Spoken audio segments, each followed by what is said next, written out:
Well, if you enjoyed Cadillacs like myself, I thoroughly enjoyed the STS and my CTSV when I had it. To hear that the CT5, the Blackwing,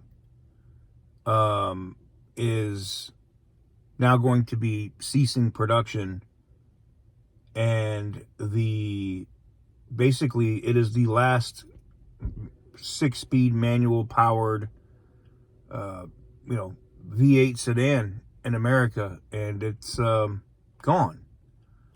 Unless Stellantis changes something here in the near future, I just don't see it. But crazy day. Roll the intro.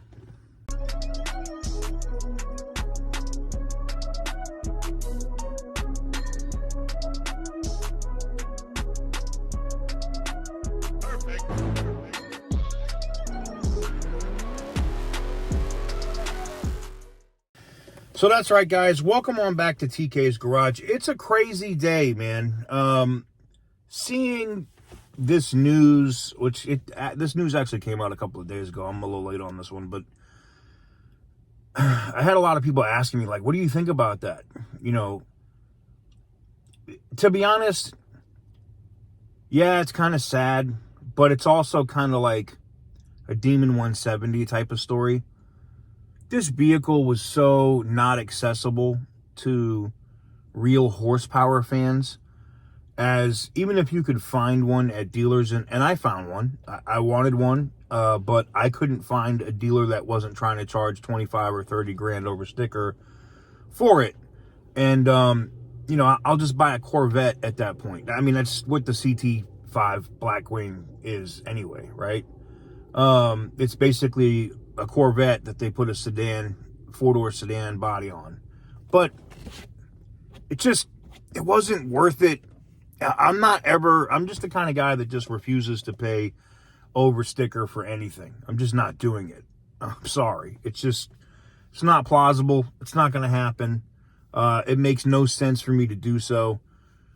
And it's sad. In terms of the ending as a product, I don't know why GM would do it. I don't know why GM wouldn't keep it for maybe another model year run. It's not like we haven't seen other manufacturers keep the same body style for an extended period of time just to get another model year or something out of it till they can replace it with something else. I mean, look at what they're doing with the Durango. 2026 was supposed to be the last, or 2025, I believe, at first, was supposed to be the last model year of the Durango in its current configuration, and then that became 2026, and now we know that this is going until 2028, maybe as long as 2029, as we have the same body style basically on the Durango. I don't see why GM couldn't just keep making that car. It's not like they were busting down a ton of those anyway. It just, for a manufacturer, right?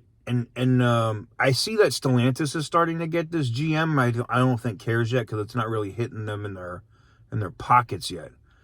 But when you're a company or a manufacturer and you start pulling away choices, you start to lose customers. Stellantis learned that the hard way last year, and that's why quarter one, quarter two, going into quarter three sucked balls for them. And I think as GM is learning, with the Camaro being gone, with the CT5 Blackwing now being canceled, and there not being any more V8 sedans sold in America, I think GM's going to learn the same lesson. They have a little bit more money, so maybe it doesn't hit them as hard, as fast as, say, what happened with Stellantis, but I see something similar happening. Now, I know you're going to get into the comments and be like, oh, well, what about the Mustang? If they drop a 4-door Mustang, then the last V8 4-door sedan isn't at hand. But right now, Ford hasn't announced that. We know that there's a possibility of that 4-door Mustang coming, but it's not here yet. Well, what about a V8 Charger, TK, with a 4-door? Okay, it's not a manual. I believe that you are going to get a V8 in a 4-door configuration of the Charger, and you're probably going to hear about it. maybe before the end of 2026. But I mean, before the end of 2025, right? As a 2026 model year, maybe 2027 model year. Okay. I don't think that they're going to come out with a manual charger, though. That would be cool as hell if they did it. I don't think they ever did a manual charger. Matter of fact, I know they didn't. In the last product run from what, 2015 or 20, whenever they did the body refresh, I think it was 2015, right? Maybe 20, yeah, it was 2015. So from 2015 to 2023, you didn't have a manual charger at all. Now, there's people that made them or made the swaps and did it, but you just didn't have it. So this is it. Well, Cadillac and General Motors ending production on this car, that's pretty much it. The 4-door V8 sedan, done. Manual in America. Let me know what you guys think in the comment section down below. Give the video a big thumbs up if you like what I do. Hit the subscribe button if you haven't already. And as always, stay petty, my friends. For the longest time. Whoa. For the longest time. Percocet, Miley Percocet, Percocet, Miley Percocet.